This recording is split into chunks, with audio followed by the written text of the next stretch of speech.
বাপ পায় না পান্তা ভাতের পানি, ছেলে দেয় দুধের ভিতর চিনি। বাপ পায় না পান্তা ভাতের পানি, ছেলে দেয় দুধের ভিতর চিনি। এটাই বাংলার প্রকৃত অবস্থা।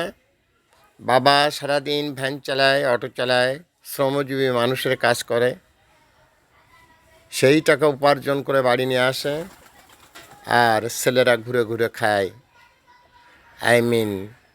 বেকার থাকে, নিজেদের গা গতর খাটানোর চেষ্টা করে না। এরকম বাবার সংখ্যা বাংলাদেশে অনেক অনেক। বাংলাদেশি বাবারা অনেক অসহায়। কতটা অসহায় এটা যে কোনো মানুষের পক্ষে ভাবা সম্ভব নয়। সন্তান যে সুযোগটুকু বাবা মার নেয়, সেটা হলো স্নেহ মমতার যে দুর্বলতা, সেটাকে পুঁজি করে সে খেয়ে যায়।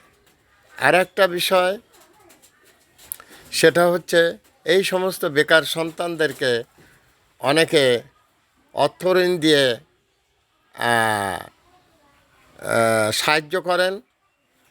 যখন তারা ঋণ দিতে ব্যর্থ হয়, তখন বাবা মায়ের সামনে যখন তার কলার টেনে ধরে নিয়ে চলে যাওয়া হয়, তখন বাবা মা সেই টাকাগুলো নিজে দেবে এই কথা বলে তাদের সন্তানকে বাঁচানোর চেষ্টা করে যারা পাওনাদার তাদের হাত থেকে।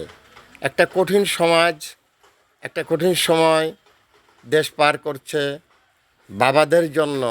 এটা যে কত বড় যন্ত্রণা, কত বড় কষ্ট, সেটা বলার অপেক্ষা রাখে না।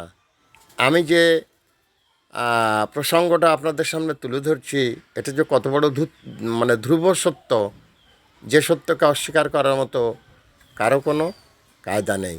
যার জন্যে আমি এই দুটি লাইন বললাম, বাপ পায় না পান্তা ভাতের পানি, ছেলে দেয় দুধের ভিতরে চিনি।